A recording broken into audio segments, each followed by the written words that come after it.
Hey everyone, so I wanted to make a really quick video just about the recent things that people have been talking about and discussing quite at length about selling basically. So what is it, like in a simple way? So if there's people who are new to the platform and they may not understand exactly what that means, or the people who haven't been here during the era where selling votes was practically all you could see. I wanted to give you a real quick rundown on what it is. So, first of all, curation. What is the idea behind curation? At the current phase of Hive, I suppose, you could say that you go out and curate people based on, the value you think they're bringing to the blockchain. Since we're not giving out ad revenue, like we're not getting paid to share some of that payment with our users from advertisers. It's quite a different revenue that most people kind of sometimes have a hard time grasping or knowing the differences. You could compare it, I guess, more to a salary in a form where you also get like stock options. So you're getting paid, a salary and some shares in a company. That's kind of what author rewards are in Hive. And I guess, since you're getting paid half of it in high back dollars, it kind of makes sense with that comparison a little bit more. And then you get half of the other half as high power.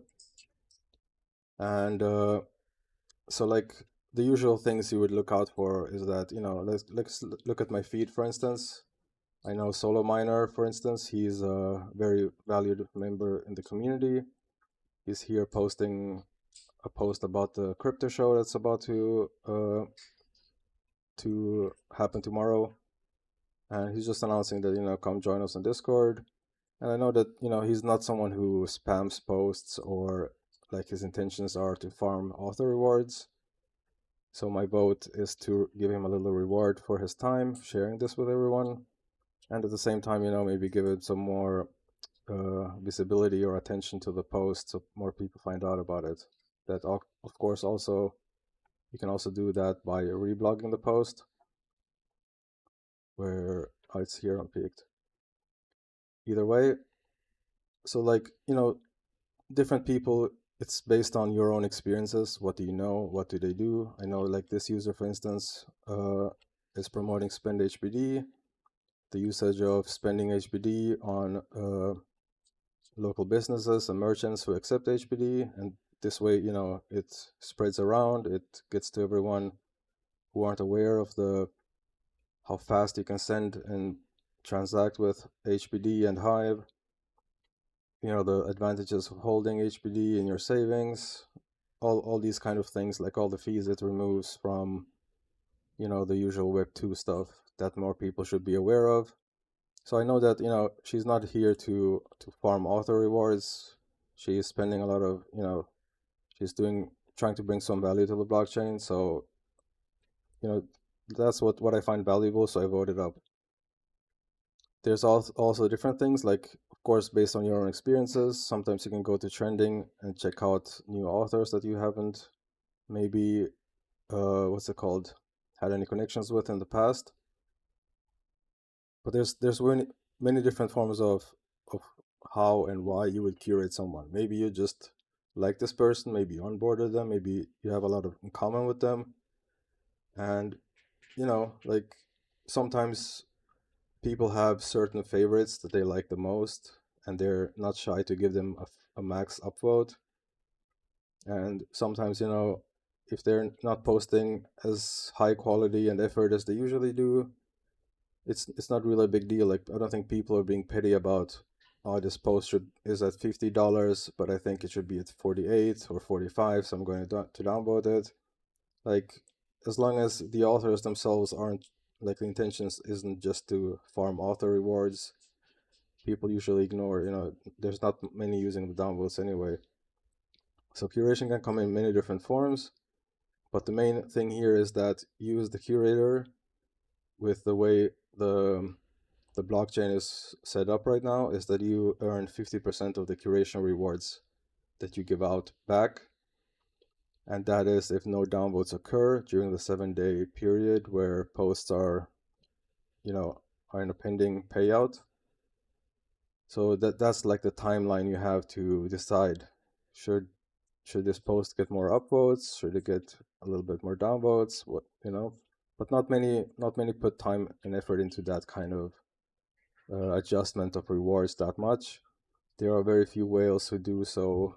Usually you can see it on the trending list. I think Smooth is one of those who casts a little, like a small downvotes here and there on content he may deem to be a little bit over rewarded. I don't see any here right now, but either way. So the 50-50 thing is important because, like, now, aside from aside from all the other things that may put what's it called,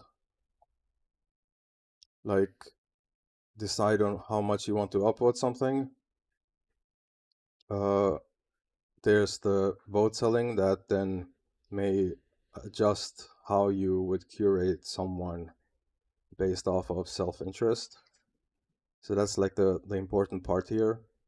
If, let's say in this list here, if Solo Miner is, for instance, sending me, a one Hive tip every other day or something, then I maybe like more inclined to upvote him more often because he's giving me monetary Hive rewards to do so, even if that's, like, it's hard to tell most of the time who is like up to some schemes or something, but most of the time the authors are the ones losing out on this, because obviously if he's paying me one Hive for a boat and I give him like at max mana maybe like a 4 or 5 Hive boat, that means that when that is split I still get my 50%, but I also get to keep the one Hive that he sent me. So naturally he's not, if I would have voted it 100% without him sending me any Hive, he would have gotten the full 50%. But now that he sent me one Hive, that, it constitutes as vote buying, and now he is ending up with less author rewards than he would have if I had just curated it on my own. So that's kind of like the idea behind vote buying, and it can also happen in many different forms. Like, instead of him sending me one Hive, he could be like, yo, I'll buy up 1,000 Zing from your project and I'm going to burn this. So just so you know, I'm like buying up some value from your project, removing it from circulation, or just sending it to me. Like, either way, it doesn't make a big difference. And if that's like the exchange that he wants a vote for that, then it would constitute as vote buying, because now the opportunity for me to vote someone else that day is removed from the equation completely. And that's what a lot of people have been doing recently, where they've set up projects that literally do this out in the open. You can track them on Hive Engine transactions, where they're burning or sending tokens to certain projects or accounts and receiving a vote back because of that. So that's not really how people should build up their tribes and their token, like the tokenization of their project. It shouldn't rely on Hive votes, because now I could simply, if I found out about it, I could simply just downvote it, and the whole system would just collapse instantly, because now no one would keep sending or burning tokens of that project in exchange for votes, because those votes would be worthless since they're getting downvoted. And another thing is, so it's like a combination of the voter getting more rewards than what the blockchain in and of itself is supposed to give the curator, which is 50%. And the author now may get an advantage based on getting the vote that he paid for, which may result in, trails or auto votes or more attention, which may not be deserved from the content or the author in and of itself.